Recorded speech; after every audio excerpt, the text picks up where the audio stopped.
शेतकरी मित्रांनो नमस्कार. फ्रूटवाला या पेजवरून आज आपण एका टोमॅटोच्या आळीच्या संदर्भात लाईव्ह येतोय. थोडे शेतकरी अजून जोडू देत. मुख्य विषयाला आपण सुरुवात करू. टोमॅटो पीक सध्या मोठ्या प्रमाणात म्हणजे ट्रिगरवर आहे, रिस्की झालंय. कारण मागच्या वर्षीच आपण पाहिलं असेल की मागच्या वर्षी जो व्हायरसचा प्रादुर्भाव झाला आणि त्याच्यामुळं बऱ्याच मोठ्या प्रमाणात टोमॅटो उत्पादक शेतकऱ्यांना त्रास सहन करावा लागला. किंवा टोमॅटो उत्पादक शेतकऱ्यांना आर्थिक नुकसानीला सामोरं जावं लागलं. मीनवाईल थोडा साऊंड चेक करूया. म्हणजे बऱ्याच वेळेला काही शेतकऱ्यांना प्रॉब्लेम असतो. आवाज व्यवस्थित येतोय? अजितराव तुम्ही लाईव्ह आहात. आवाज फक्त व्यवस्थित येतोय का एकदा कन्फर्मेशन द्या. क्लिअर आवाज येतोय? आपण पुढे चालू करूया. तर टोमॅटो म्हणजे एखाद्या भागातलं तुम्ही जर पीक हे जर पाहिलं तर पर्टिक्युलर एखाद्या भागाची एक अर्थव्यवस्था ह्या पिकावर डिपेंड आहे. आपण जर पाहिलाच तर हा पाडेगावच्या बाजूचा जो पट्टा आहे तर पाडेगावच्या मागचा साताऱ्यातला त्या पट्ट्यात असेल, लातूर भागात असेल, आपला नारायणगाव, मंचर, खेड हा पट्टा असेल, संगमनेर, अकोले हा भाग असेल, नाशिक मधले काही तालुके असतील. तर या बऱ्याच भागात टोमॅटो हे पीक खूप मोठ्या प्रमाणात घेतलं जातं आणि त्या भागातलं एक अर्थकारण सगळं टोमॅटो या पिकावर अवलंबून असतं असं म्हटलं तर काही वावगं ठरणार नाही. टोमॅटो हे असं पीक आहे की शेतकऱ्यांच्या एक असं म्हणता येईल की अंगवळणी पडलेलं त्या भागातले पीक आहे आणि शुअर शॉट टोमॅटोचं उत्पादन शेतकरी त्या भागात घेतात. तर ह्या पिकावर जसं मागच्या वेळेला आपण खूप म्हणजे व्हायरसच्या बाबतीत बऱ्याच गोष्टीला सामोरे जावं लागलं. सॅम्पल पाठवण्यापासून रिझल्ट घेणं असेल, कंपन्यांसोबत बोलणं असेल आणि शेवटी कन्क्लुजन काय निघलं हे तुम्हाला सर्वांना माहीत आहे. यावर्षी देखील ती समस्या येऊ शकते, पण त्याच्या बाबतीत या पेजवरून आधीच लाईव्ह झालेले. आता एक नवीन समस्या टोमॅटोमध्ये जी मित्रांनो उभी राहिलेली आहे त्या समस्येबद्दल बोलूया. गेले एक 8 दिवस झालं बऱ्याच शेतकऱ्यांच्याकडून फोटोग्राफ्स पाठवले जात आहेत आणि हे फोटोग्राफ्स पाठवताना टोमॅटोचं फळ अळीद्वारे छोटंसं पंक्चर केलं जाते. हा एक फोटो व्हायरल होते आणि दुसरा एक फोटो पाहिले तर टोमॅटोच्या पानावर पांढरट पापुंद्रे दिसतात, पांढरट चट्टे दिसतात आणि शेतकऱ्यांना बऱ्याच वेळेला नेमकं समजना झाले की ही कुठल्या किडीचा प्रादुर्भाव आहे.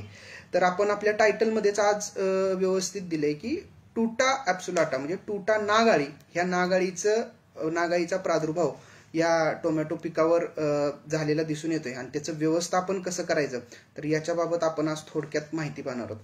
मित्रांनो, लष्करी अळीचं आपण पाहिलं मक्यावर जो लष्करी अळीचा प्रादुर्भाव दिसून आला, ही लष्करी अळी कुठली इथली होती का? भारतातली नाही, तर ती आफ्रिकेतनं आपल्या इकडे आली आणि इकडे तिचा प्रादुर्भाव चालू झाला.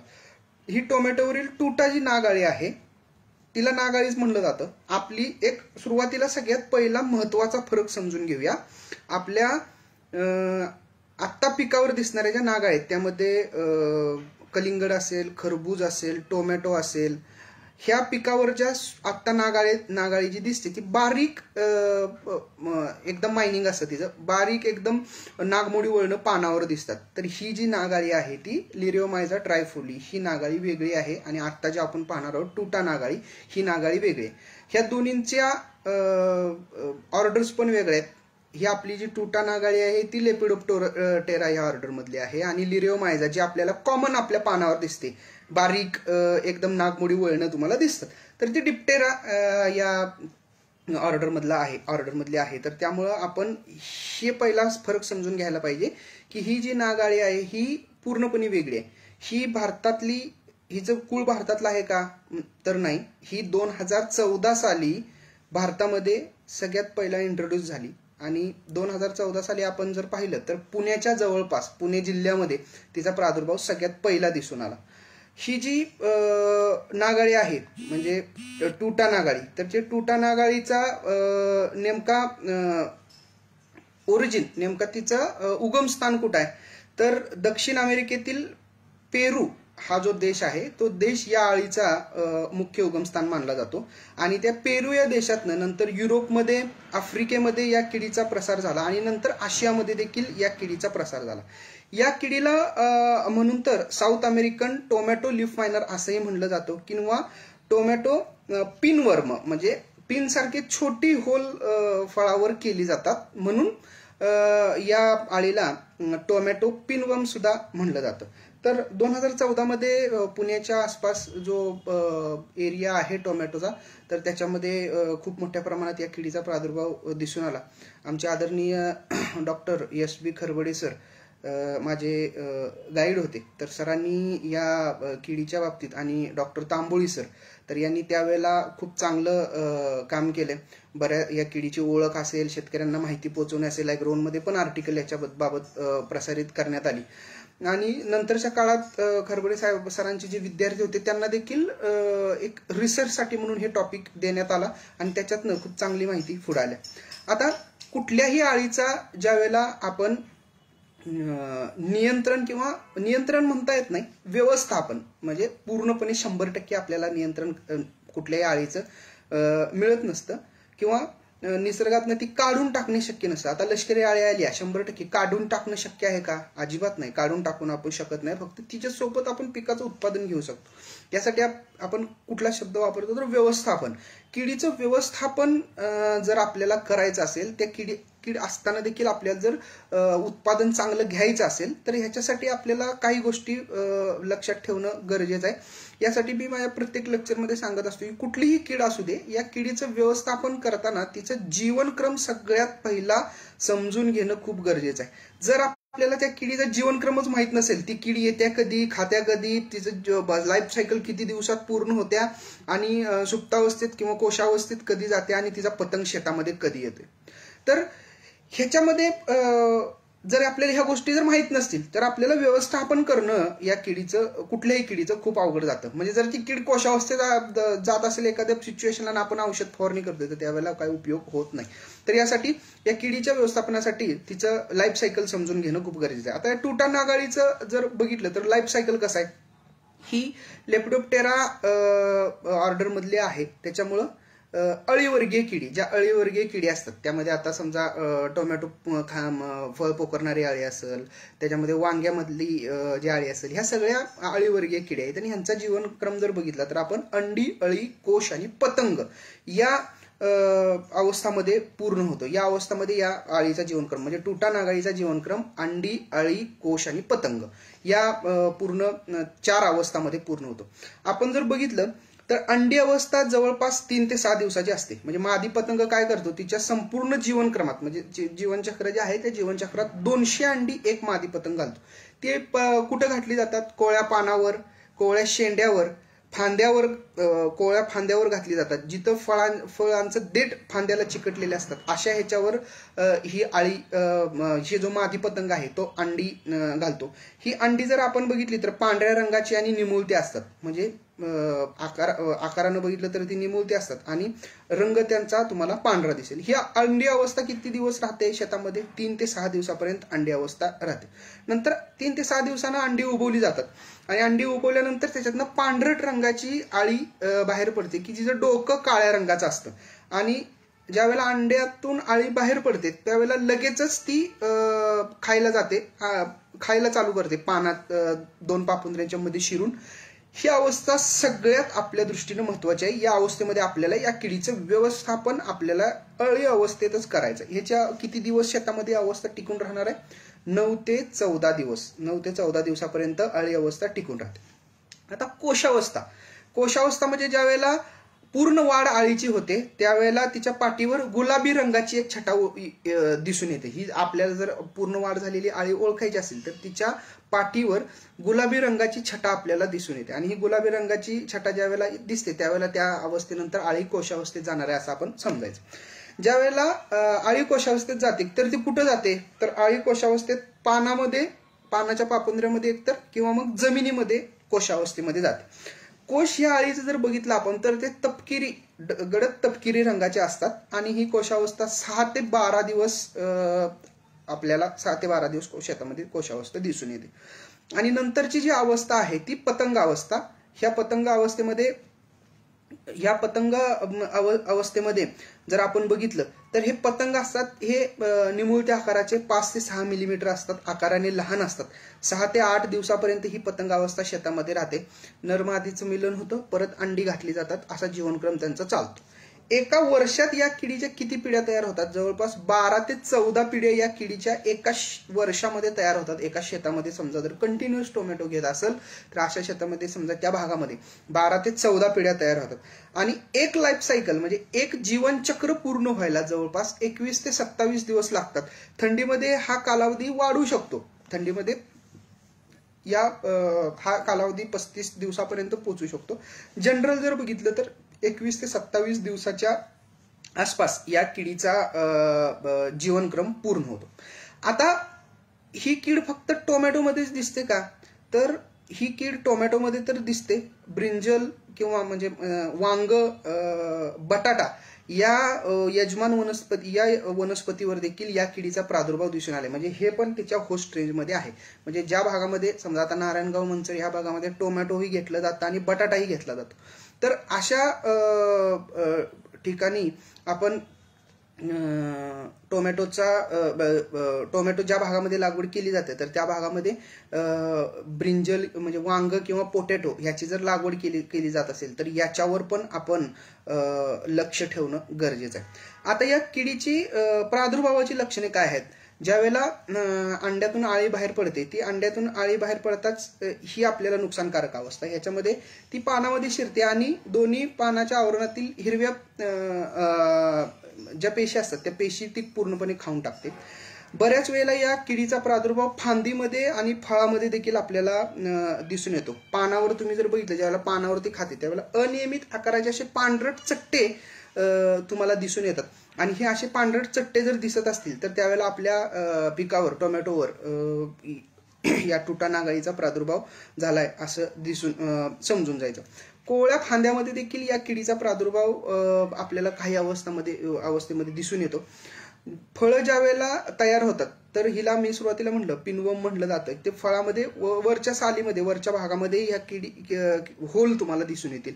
तर ही आळी जी आहे तर फळामध्ये देखील वरच्या भागामध्ये तुम्हाला फिडिंग केलेलं, खाल्लेले तुम्हाला दिसून येतील.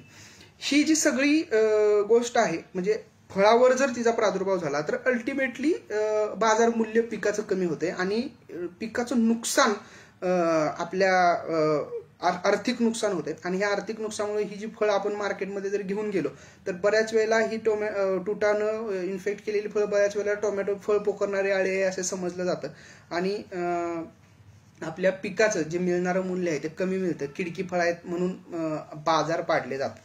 तर ह्या गोष्टी मित्रांनो टोमॅटोच्या ह्या टुटा अप्सुलाटा या आळीच्या बाबतीत खूप महत्वाच्या आहेत. एकतर 2014 मध्ये हिचा प्रादुर्भाव दिसून आला आपल्या इकडं. संशोधनाच्या बाबतीत हिच्यावर तसं त्या पद्धतीनं, ज्या पद्धतीनं संशोधन व्हायला पाहिजे त्या पद्धतीनं थोडं संशोधन नाही झालेलं.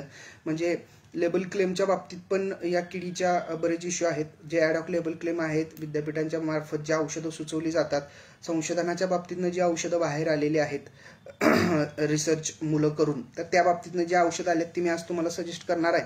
पण ह्याच्यासाठी आपल्याला सगळ्यात पहिला किडीचं व्यवस्थापन करताना इंटिग्रेटेड पेस्ट मॅनेजमेंटची प्रिन्सिपल्स फॉलो केली पाहिजेत. म्हणजे ह्याच्यामध्ये काय, एकात्मिक कीड व्यवस्थापनाचे उपाय. कुठल्याही किडीचं व्यवस्थापन करताना मित्रांनो एक गोष्ट लक्षात घ्या की आपण एक पद्धत जर घेऊन चाललो, कुठली, समजा मी नुसतं रासायनिक कीटकनाशकच मारतो आणि किडीचं व्यवस्थापन करतो असं जर कोण समजत असेल तर आपल्या बाप जन्मी ते शक्य होणार नाही. कीटकनाशकांचा अंश आपल्या पिकामध्ये उतरत जाईल आणि नंतर एक अवस्था अशी येईल त्या किडीला देखील, त्या कीटकनाशकाला देखील ती कीड पूर्णपणे रेजिस्टन्स तयार करेल आणि नवीन नवीन जे मॉलिक्युल येतात. आता बरेच शेतकरी म्हणतात साहेब आम्ही कोराजन मारलं किंवा कोराजन मारलं, स्पिंटॉर मारलं तरी पण कीड कमी येत नाही. पांढऱ्या माशीच्या बाबतीत बघा, चांगले हाय मॉलिक्युल देऊन सुद्धा भाजीपाला पिकातली पांढरी माशी कमी होत नाही. तर हे सगळं आपण ज्या पद्धती आतापर्यंत वापरले, थोड्या आपल्या ज्या चुका झाल्यात त्याच्यामुळे ह्या गोष्टी होत्या. तर भविष्यात आपल्याला ह्या किडीचं व्यवस्थापन करताना एकात्मिक कीड व्यवस्थापनाचे पर्याय वापरणं गरजेचं आहे. म्हणजे सगळ्यात महत्वाचं काय आहे, एकतर ज्या भागामध्ये ज्या शेतामध्ये या किडीचा प्रादुर्भाव झालेला आहे त्या किडीचा प्रादुर्भाव झालेल्या शेतात शक्यतो नेक्स्ट सीझनला टोमॅटोचं पीक घेणं टाळलं पाहिजे. या किडीचा प्रादुर्भाव एक गोष्ट लक्षात घ्या की पॅचमध्ये एखाद्या भागात खूप मोठ्या प्रमाणात दिसून येतो. तर अशा वेळेला या किडीचं व्यवस्थापन करताना ज्या वेळेला ह्या एखाद्या भागात या किडीचा प्रादुर्भाव झाला तर पुढच्या सीझनमध्ये शक्यतो क्रॉप रोटेशन करणं गरजेचं आहे.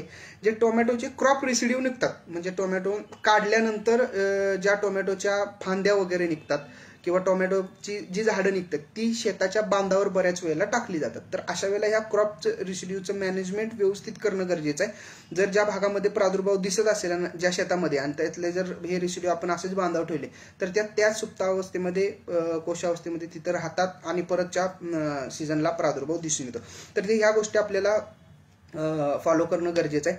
क्रॉप रोटेशनमध्ये वांगी, बटाटा असली पिकं घेणं टाळलं पाहिजे. ही पिकं सोडून दुसरी पिकं घेतली पाहिजे तर हिचं लाईफ सायकल आपण ब्रेक करू शकतो. शक्यतो बऱ्याच वेळेला किडीचा प्रादुर्भाव नर्सरीतनं आपण ज्या वेळेला रोपं आणतो तर त्या नर्सरीतनं आणलेल्या रोपावर देखील या किडीचा प्रादुर्भाव आपल्याला सुरुवातीच्या काळामध्ये दिसून येतो. तर अशा वेळेला आपण ज्या वेळेला रोपं नर्सरीमधून घेतो त्यावेळेला खात्री करून घेतली पाहिजे की या किडीचा प्रादुर्भाव कुठं नाही. आणि समजा कुठं जरी दिसत असेल तर नर्सरी ट्रेमध्येच रोपं असताना कीटकनाशकांचा फवारणी घेणं सुरुवातीच्या काळात खूप गरजेचं आहे. ह्याच्यामध्ये आपण जर बघितलं तर प्रकाश सापळे खूप चांगली भूमिका निभावतात. याच्या आधी थोडक्यात एक रोपांना कीटकनाशकांची जी आपण बुडवून लावतो तर त्याच्याबाबत थोडक्यात माहिती घेऊ. जर किडीचा प्रादुर्भाव आपल्याला दिसत असेल किंवा पुढे जाऊन ह्या किडीचा प्रादुर्भाव होऊ नये असं वाटत असेल तर आपण ज्या वेळेला पुनर्लागवड करतो टोमॅटोची ट्रेमधनं रोपं काढतो तर त्यावेळेला इमिडाक्लोप्रिड नावानं जे कीटकनाशक मिळते तर त्या इमिडाक्लोप्रिडची 5 मिली प्रति 10 लिटर पाण्यात मिसळून द्रावण तयार करा आणि ही रोपं त्यामध्ये बुडवून जर लावली तर या किडीपासून आपल्याला चांगल्या प्रकारे संरक्षण मिळू शकतं. आता प्रकाश सापळे जे आपण म्हणतो प्रकाश सापळे शेतामध्ये लावणे, तर प्रकाश सापळ्याचं एक सिंपल सूत्र काय आहे, प्रकाश सापळा ज्यावेळेला लावतो आपण त्यावेळेला तो पिवळ्या रंगाचा एक प्रकाश असतो आणि त्याच्याकडे ह्या किडी अट्रॅक्ट म्हणजे ज्याचे पतंग असतात ते पतंग अट्रॅक्ट होतात. कारण हे निशाचर असतात, रात्री यांना प्रकाश खूप आवडतो. पिवळ्या रंगाचा डार्क प्रकाश असेल तर त्या डार्क प्रकाशाकडे अट्रॅक्ट केले जातात आणि ज्या वेळेला त्या बल्बकडे वगैरे अट्रॅक्ट होतात त्या बल्बला थटतात आणि खाली आपण पाणी वगैरे काही ठेवलेलं असतं ते सापळ्याच्या खाली त्यामध्ये पडून हे पतंग मरून जातात. तर या पद्धतीने प्रकाश सापळा देखील आपण शेतामध्ये रात्रीच्या वेळेला ज्या शेतकऱ्यांना शक्य आहे त्यांनी लावला पाहिजे. पिवळे चिकट सापळे काही प्रमाणात या पतंग छोटे असतात आणि काही प्रमाणात बऱ्याच वेळेला पिवळे चिकट सापळ्याला देखील हे पतंग चिकटतात. तर असे पिवळे चिकट सापळे तर बरेच शेतकरी, म्हणजे ही सांगायचीच गोष्ट नाही, हे आता त्या उत्पादनाचा भागच झालाय. बरेच शेतकरी पिवळे निळे चिकट सापळे लावतात रस शोषक किडीसाठी. तर हे या किडीच्या व्यवस्थापनासाठी देखील फायदेशीर ठरणार आहे. आता ह्याच्यामध्ये आणखी एक गोष्ट महत्वाची आहे की कामगंध सापळ्यांचा वापर. मी सकाळी अजित कोरडे यांच्यासोबत बोलत होतो तर त्यावेळेला त्यांनी सांगितलं की त्यांनी शेतामध्ये कामगंध सापळे या तुटा नागाळीच्या व्यवस्थापनासाठी लावलेत. तर हे कामगंध सापळे प्रत्येक शेतकऱ्यांनी लावणं गरजेचं आहे. एकरी 8 सापळे जरी आपण लावले, 5 ते 8 पर्यंत जरी सापळे लावले आपण कामगंध सापळे तर त्याच्यामध्ये पतंग गोळा होतात आणि पुढं होणाऱ्या पिढ्या कमी केल्या जातात. म्हणजे नर पतंग गोळा होतात, त्यांचं मिलन टाळलं जातं. एक प्रकारे आपण त्यांचं कुटुंब नियोजन करतो असं म्हणा, डिस्ट्रप्शन होतं आणि पुढं होणाऱ्या पिढ्या ह्याच्यामध्ये कमी होतात. तर त्या कामगंध सापळ्यांचा वापर देखील आपण करणं खूप गरजेचं आहे. मित्रांनो, किडीचा प्रादुर्भाव ज्यावेळेला सुरुवातीच्या काळामध्ये दिसतो, म्हणजे सुरुवातीच्या काळामध्ये प्रादुर्भाव थोडा कमी आहे, अशा अवस्थेत आपण बायोलॉजिकल इन्सेक्टिसाइड्स जे आहेत, बायो इन्सेक्टिसाइड्स आहेत, त्याचा वापर करणं गरजेचं आहे. याच्यामध्ये बीटी पावडर जे मार्केटमध्ये मिळते त्याचे 2 ग्रॅम प्रति लिटर पाण्यात मिसळून जर फवारणी घेतली तर खूप चांगले परिणाम या किडीच्या व्यवस्थापनामध्ये आपल्याला दिसून आलेत. त्याचसोबत मेट्रायझम बिवेरिया ही जी जैविक कीटकनाशक मार्केटमध्ये उपलब्ध आहेत तर त्याचा देखील वापर आपण करू शकतो. 5 ग्रॅम प्रति लिटर पाण्यामध्ये मिसळून जर या जैविक कीटकनाशकांची आपण फवारणी घेतली तर खूप चांगल्या प्रकारे नियंत्रण भेटतंय. फक्त ह्या कीटकनाशकांची ज्यावेळेला जैविक कीटकनाशकांची फवारणी घेतो त्यावेळेला क्लायमेट आयडियल असणं खूप गरजेचं आहे. याच्यामध्ये वातावरणातली आर्द्रता 80% आसपास, टेम्परेचर 30-35 खाली असलं पाहिजे. तर हे जर असेल तर ह्या कंडिशनमध्ये ही खूप चांगली जैविक कीटकनाशकं काम करतात. उन्हाळ्याच्या काळात शक्यतो या कीटकनाशकांचा वापर तुम्ही करता त्यावेळेला संध्याकाळच्या काळामध्ये जर केला तरी पण चांगले परिणाम येऊ शकतात. आता कुठल्याही किडीच्या व्यवस्थापनासाठी रासायनिक कीटकनाशक हा सगळ्यात शेवटचा पर्याय आहे. तुम्ही माझ्या हुमणीच्या बाबतीत लेक्चर ऐकले असतील, कुठल्याही किडीच्या बाबतीत, तर मी प्रत्येक लेक्चरमध्ये एकच सांगत असतो की ज्या वेळेला या वरच्या सगळ्या पद्धती करून जरी कीड आली तर त्यावेळेला मग आपल्याला रासायनिक कीटकनाशकांचा वापर करणं गरजेचं आहे. आज आपल्याकडनं काय होतंय, साधारणपणे शेतकऱ्याला एका चौकटीत उभा केलं जातंय की विष तयार केलं, विष युक्त अन्न तयार केलं जाते. तर हे जर आपल्याला आपल्या मागे लागलेलं हे जर गोष्ट सोडवायची असेल तर आपल्याला या सगळ्या पद्धती फॉलो केल्या पाहिजेत. दीपक चव्हाण सर कायम सांगतात, आमचे मित्र राहुल पवार यांच्या बाबतीत, त्यांच्या शेतातनं पिकणारा सगळाच माल रेसिड्यू फ्री असतो. म्हणजे कुठल्याही प्रकारचा त्यांच्या शेतातनं पिकणारा माल असेल राहुल पवार यांच्या शेतातला, तो रेसिड्यू फ्री, जरी त्यांनी त्या पद्धतीने केलं नसेल, कधी सॅम्पल काढलं तरी ते रेसिड्यू फ्री निघतं. तर ह्या सगळ्या बाबतीत आपण जर विचार केला तर आपण सुद्धा जे पिकवणार आहे ते शक्यतो आपण त्या पद्धतीनं नियोजन करून केलं, त्याचा पीएचआय लक्षात ठेवला, किती दिवस पीएचआय, पीक फवारणीनंतर किती दिवसांना हार्वेस्टिंग केलं पाहिजे. छोट्या छोट्या गोष्टी आहेत मित्रांनो, ह्या गोष्टी जरी आपण आपल्या अंगवळणी पाडल्या तर येत्या काळात नक्कीच. आणि ह्या एका सेगमेंटला, रेसिड्यू फ्री या सेगमेंटला आज मार्केटमध्ये खूप मोठ्या प्रमाणात मागणी, म्हणजे ऑर्गॅनिकला तर आहेच, पण ऑर्गॅनिक बरोबर रेसिड्यू फ्री या सेगमेंटला खूप मोठ्या प्रमाणात मागणी. आज आपली द्राक्ष तुम्ही बघत असाल रेसिड्यू फ्री आहेत, त्यांना थोडा चढा भाव मिळतो. तर या पद्धतीनं प्रत्येक पिकाचं नियोजन करणं गरजेचं आहे. आता किडीच्या व्यवस्थापनासाठी नेमकी आपण लेवल कशी ठरवायची, तर ह्याच्यामध्ये समजा एक 8 ते 10 पतंग कामगंध सापळ्यामध्ये 2 ते 3 दिवस सलग सापडत असतील तर अशा वेळेला या किडीचा प्रादुर्भाव आर्थिक नुकसान संकेत पातळीच्या पुढे गेलाय असं समजायचं.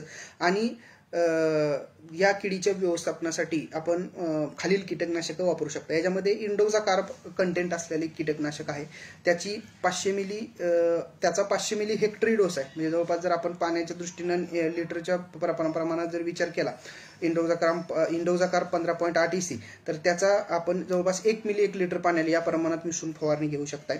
दुसरं जे औषध आहे ते फ्लुबेंडामाइड, म्हणजे मार्केटमध्ये फेम या नावानं उपलब्ध आहे. फ्लुबेंडामाइड 48 SC, ते 100 मिली प्रति हेक्टर, लक्षात घ्या 100 मिली प्रति हेक्टर त्याचा डोस आहे. म्हणजे 3 ते 4 मिली प्रति लिटर पाण्यामध्ये मिसळून आपण त्याची फवारणी घेऊ शकताय. दुसरी दोन कीटकनाशकं आहेत ती सगळ्यांच्याच जवळपास ओळखीचे, टोमॅटोमध्ये बरेच शेतकरी वापरले जातात. थ्रिप्सच्या व्यवस्थापनासाठी प्रत्येक पिकामध्ये वापरलं जातं. जे स्पिनोसाइड नावानं जे कीटकनाशक आहे 45 SC, स्पिनोसाइड म्हणजे ट्रेसर किंवा स्पिनटॉर नावानं मार्केटमध्ये उपलब्ध आहे. तर त्याचा हेक्टरी डोस आहे 125 ते 150 मिली प्रति हेक्टर, म्हणजे जवळपास 4 मिली 10 लिटर पाण्याला या प्रमाणात जर आपण हा डोस वापरला आणि फवारणी घेतली तर आपल्याला चांगल्या प्रकारे नियंत्रण मिळू शकते. आणि शेवटचं कीटकनाशक सगळ्यांच्या जिव्हाळ्याचं कीटकनाशक किंवा ओळखीचं आवडतं म्हणलं तर शेतकऱ्यांचं चालल, कोराजन. तर क्लोरॅन्टिनिप्रोल 18.5 SC हे कीटकनाशक 150 मिली प्रति हेक्टर या प्रमाणामध्ये जर आपण वापरलं, म्हणजे 10 लिटर पाण्याला 4 मिली या प्रमाणात वापरलं तर आपल्याला किडीचं व्यवस्थापन करायला खूप चांगल्या प्रकारे नियंत्रण आपण मिळवू शकतो. एक गोष्ट लक्षात घ्या, या किडीच्या टुटा नागाळीच्या व्यवस्थापनासाठी फवारणीची वेळ मित्रांनो खूप महत्वाची आहे. एक गोष्ट फवारणीची वेळ, फवारणीसाठी कुठलं वापरणार आहे ते पाणी, आणि फवारणीमध्ये जे तुम्ही 2, 3, 4 मिक्सिंग करता, ह्या सगळ्या गोष्टी ह्या किडीच्या व्यवस्थापनामध्ये तुम्हाला फवारणी केल्यानंतर खूप महत्वाची आहे. एकतर फवारणी संध्याकाळच्या वेळेला ह्या किडीच्या व्यवस्थापनासाठी करणं खूप गरजेचं आहे. दुसरी गोष्ट म्हणजे फवारणीसाठी जे पाणी वापरणार आहे ते आयडियल पीएचचं पाणी असलं पाहिजे, EC आयडियल पाहिजे. खूप क्षारयुक्त जर पाणी तुम्ही वापरत असाल तर त्याचे परिणाम चांगले मिळत नाहीत. याच्यासाठी शक्यतो नदीचं वगैरे पाणी वापरणं शक्य असेल तर वापरा. एक छोटा प्रयोग म्हणून माझे एक मित्र आहेत, तर त्यांनी एक छोटा प्रयोग म्हणून एक 10 गुंठ क्षेत्र होतं. त्या 10 गुंठ क्षेत्रावर त्यांनी एक आरोचं पाणी वापरून ट्रायल घेतलेलं आहे. तर त्याच्या ट्रायल खूप कीटकनाशकांचे परिणाम खूप चांगले आले. पण प्रत्येक शेतकऱ्याला ही गोष्ट शक्य नाही. मोठ्या प्रमाणात ज्यावेळेला शेतकरी 2-3 एकरावर फवारणी करतात त्यावेळेला देखील ही गोष्ट शक्य नाही. छोट्या प्रमाणात असेल तर तुम्ही काही प्रमाणात 1-2 पंपासाठी ट्रायल घेऊन बघा, त्याचे पण परिणाम चांगले आहेत. किंवा नदीचं पाणी वापरणं सगळ्यात महत्वाचं. आता राहिला जे मिक्सिंग आपण करतो, आपण काय करतो, एक कीटकनाशक, एक बुरशीनाशक, त्याच्यामध्ये सोल्युबल फर्टिलायझर असतात, मायक्रोन्यूट्रिएंट असतात, अशा बऱ्याच गोष्टी मिक्स करतो.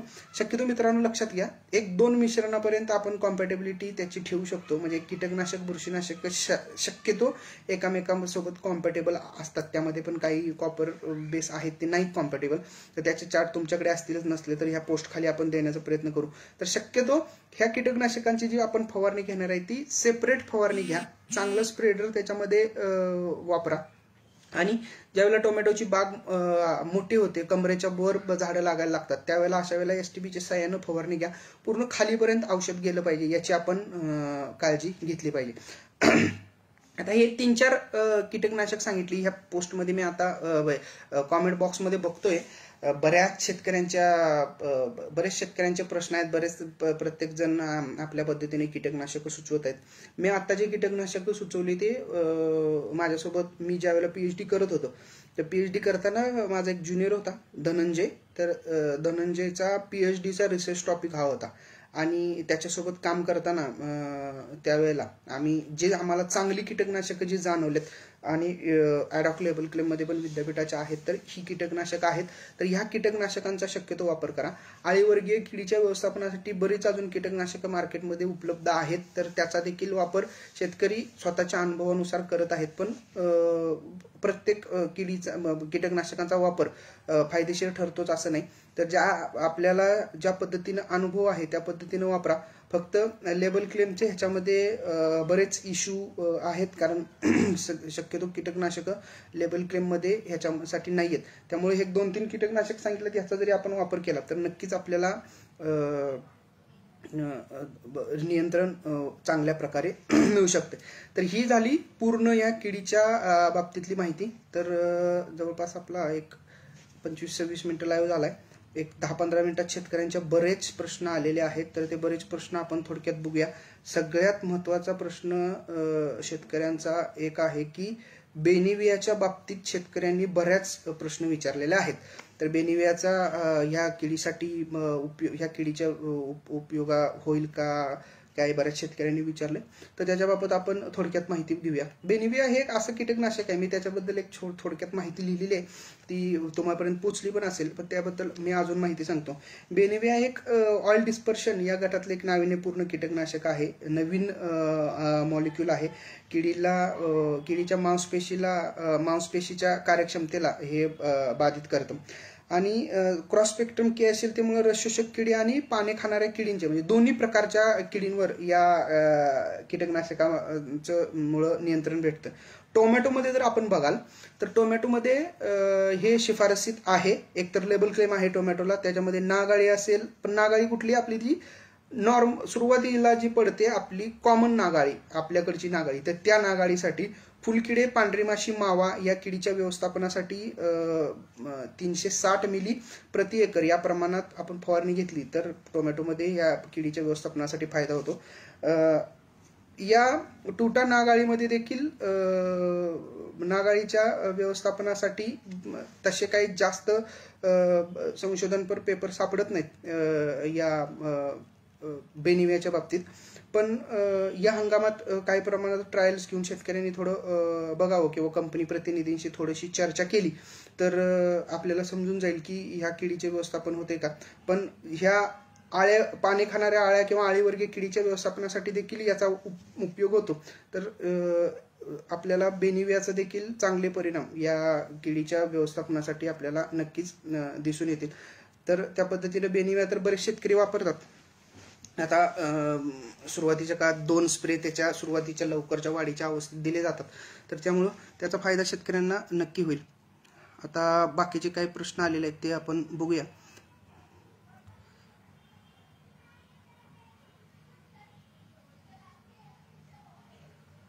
आजचा विषय टोमॅटोचा आहे मित्रांनो. जरी ऊसामध्ये आपलं बऱ्याच प्रमाणात काम असलं, ऊसामधले पण काय प्रश्न विचारले, ऊसासाठी सेपरेट लाईव्ह होतील, त्याच्यामध्ये आपण सेपरेट ऊसाच्या बाबतीत माहिती देऊया. आज फक्त टोमॅटोवरची टुटा नागाळी, तर ह्या बाबतच आपण माहिती बघू. आजी तुम्ही विचारलेल्या प्रश्नाचं आता उत्तर दिलंय मी. बेनिवियामुळं काही प्रमाणात टुटावर नियंत्रण मिळू शकते.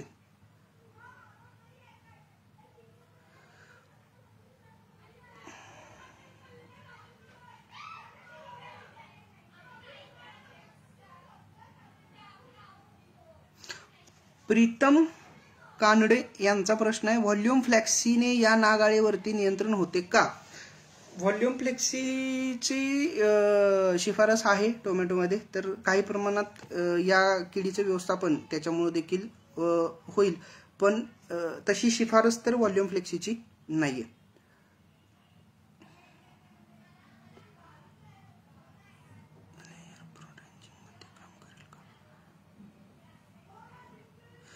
रेग्युलर येणाऱ्या नाग अळीसाठी बेसिक कीटकनाशक, अजितराव, रेग्युलर येणाऱ्या नाग अळीसाठी बेसिक कीटकनाशकामध्ये आपलं लॅम्ब्डासायलोथ्रिन कराटे नावाने कीटकनाशक आहे, तर त्याचे चांगले परिणाम आपल्याला दिसून येतात.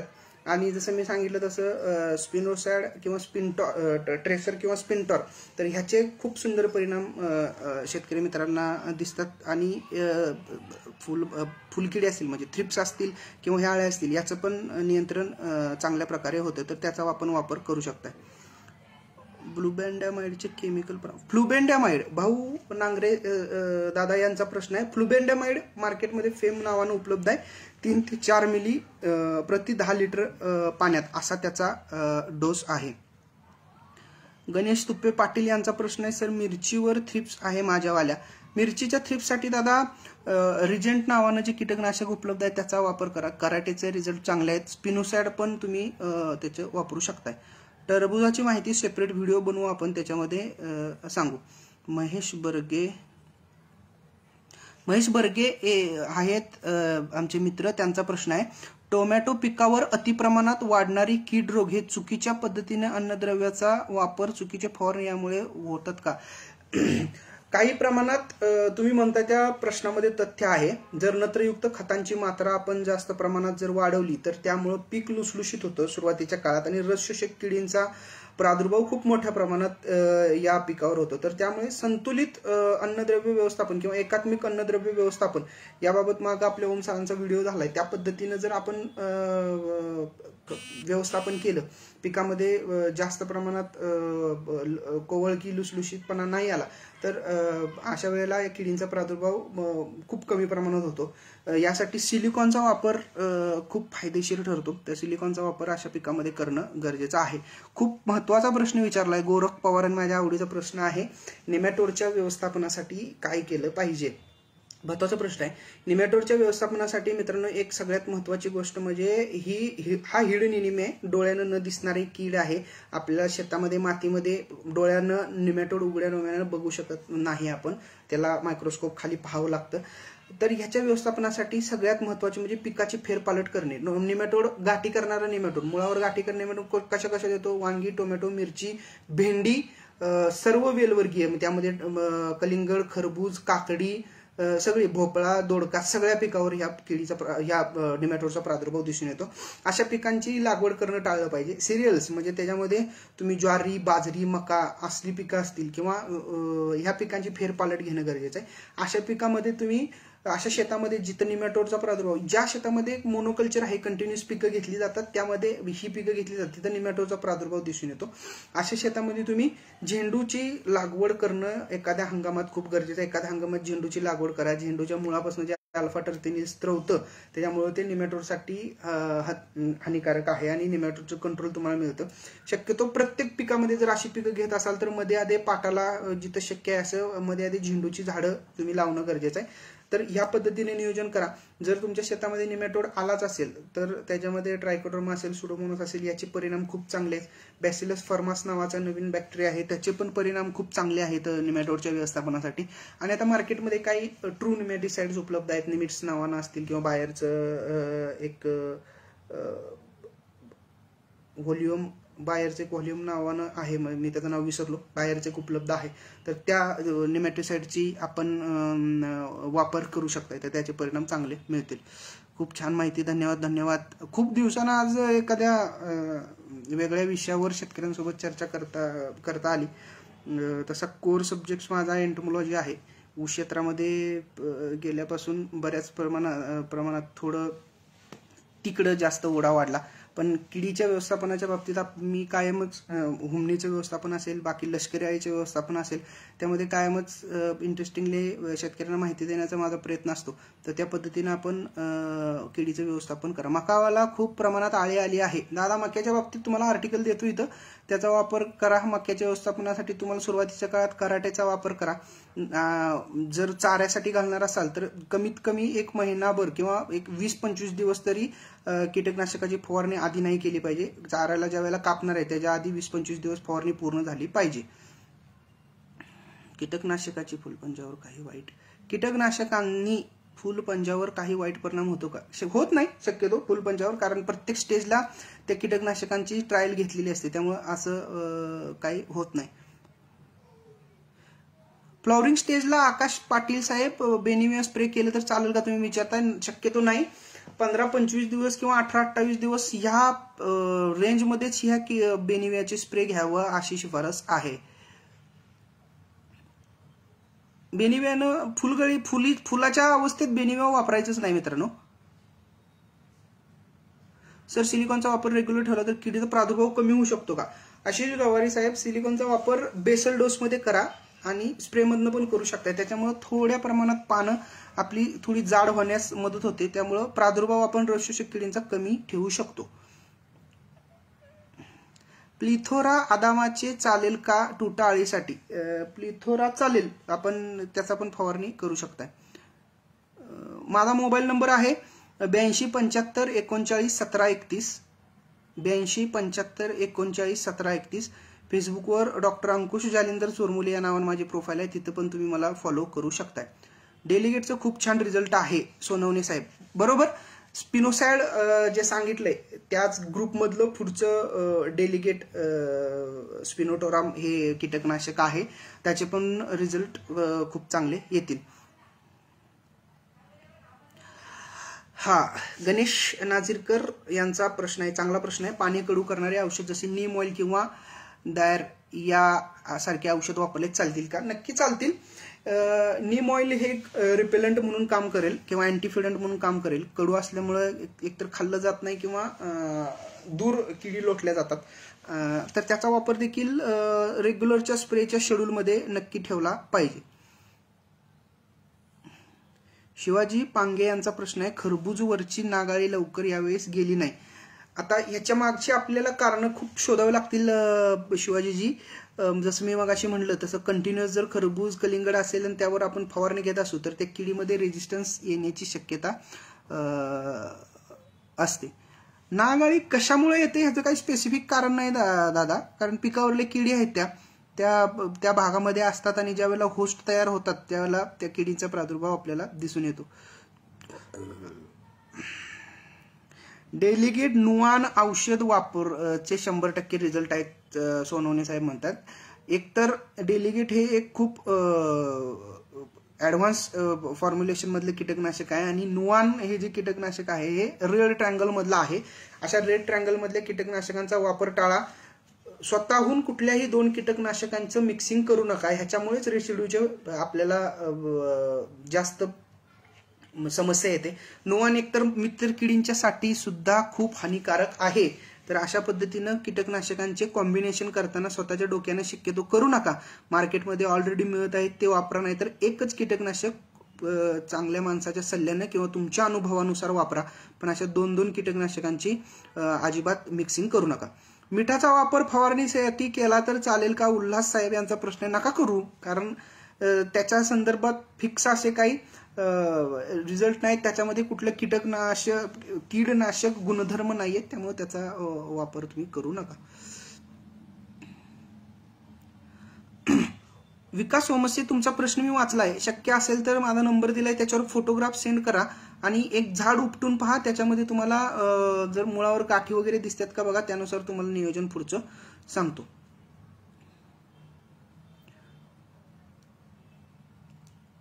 हा बरोबर, व्हॉल्यूम प्राईम तुम्ही नाव विसरलेलो नेमॅटोडसाठी बाहेरचं मिळते, तर त्याचा आपण वापर करू शकताय.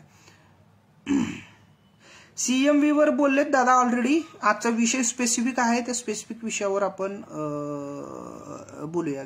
किडीच्या व्यवस्थापनाच्या बाबतीत काय नियोजन. फर्टिगेशनच्या बाबतीत आकाश पाटील दादा, मला वाटतं ओम सरांचा एक व्हिडिओ झालाय, तर त्या व्हिडिओची लिंक गणेशराव इथं द्या, म्हणजे लोकांना फायदा होईल त्या बाबतीत. 3 फवारण्या करायची गरज नाही विक्रांत जाधव साहेब, 2च फवारण्या शिफारसीत आहेत. डेलिगेटमुळे फुलगर वगैरे काय होत नाही. टोमॅटो पिकात प्रकाश सापळे वापरतो, फुलकिडीसाठी काही उपयोग होऊ शकतो का? फुलकिड्यासाठी काय उपयोग होत नाही, त्यासाठी निळे चिकट सापळे लावा.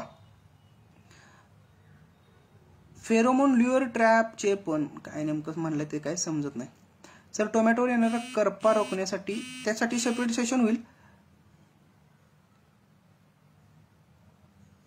नुवान बंद झालं ना आता, बरोबर, नुवान बंदही झालंय आणि रेड ट्रँगल मधलं त्याचा बंद झालंय, म्हणजे प्रोडक्शन बंद आहे. मार्केटमध्ये कायम थोड्या मोठ्या प्रमाणात उपलब्ध आहे, पण त्याचा वापर शक्यतो टाळला पाहिजे.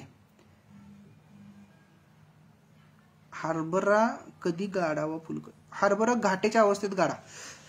तर चला, एक अर्धा तास आपलं सेशन चांगलं झालंय. नक्की असंच परत आणि बाकीच्या किडींच्या व्यवस्थापनाच्या बाबतीत शेतकरी मित्रांनो भेटत राहू. तुटा नागाळीच्या बाबतीत आपल्याला जर काही शंका असतील तर माझा मोबाईल नंबर पोस्टमध्ये देतोच, किंवा आणि सांगतो 8275391731 असा माझा मोबाईल नंबर आहे. तर त्या नंबरवर आपण फोन करू शकताय. व्यवस्थापन आपण योग्य पद्धतीनं तुम्हाला कसं करायचं याबाबत अजून काही जर टिप्स हवे असतील तर सांगू शकतोय. एक गोष्ट म्हणजे गणेश नाझीरकर आणि त्यांच्या टीमने ही जी टोमॅटो नोंदवही केलेली आहे, त्या टोमॅटो नोंदवहीमध्ये पुढची गोष्ट लक्षात घेऊनच मी या किडीचं व्यवस्थापन ऑलरेडी त्याच्यामध्ये दिलेलं आहे. एक सुंदर एका पेजवर फोटोग्राफ्स वगैरे सगळं व्यवस्थित माहिती, म्हणजे पूर्ण किडींची माहिती आहे. तर त्याच्यामध्येच हा एक सेशन आहे की टोमॅटोची नागाळी, ही तुटा नागाळी. तर ह्या तुटा नागाळीचं व्यवस्थापन त्या टोमॅटो नोंदवहीमध्ये देखील दिले. त्या टोमॅटो नोंदवही जर कुणी अजून घेतली नसेल तर ती नोंदवही घ्या. किडीचं व्यवस्थापन असेल, रोजच्या नोंदी असतील, फर्टिगेशन असेल, कुठलं कीटकनाशक दिलं, खर्च किती झाला, शेवटी ताळेबंद देखील तुम्हाला काढता येऊ शकतो. तर ह्या नोंदवही तुम्ही मागवू शकताय. त्याच्यासाठी ह्या पोस्टमध्ये तुम्हाला नंबर दिला जाईल, त्याच्यावर फोन करून तुम्ही त्याची मागणी करा, तुम्हाला ती उपलब्ध करून दिली जाईल. तर आज या फ्रूटवाला पेजच्या प्रबंधकाने मला इथं बोलण्याची संधी दिली, शेतकऱ्यांसोबत चर्चा करण्याची संधी दिली. तर त्याबद्दल मी सर्व शेतकरी बंधूंचं, सर्व ह्या आयोजकांचं आभार मानतो. रितेशनं पण चांगला टेक्निकल सपोर्ट ह्या कार्यक्रमासाठी दिला, तर त्याचंही त्याबद्दल अभिनंदन. आमच्या सर्व होयमी शेतकरी टीम असेल, माझी गन्ना मास्टर टीम असेल, सर्व टीमनी चांगलं काम ह्याच्यामध्ये माहिती स्प्रेड करायला गेलं, तर त्याबद्दल सर्वांचे आभार. आणि आपणही चांगला भरभरून प्रतिसाद दिला त्याबद्दल ही सर्वांचे आभार. धन्यवाद. राम राम.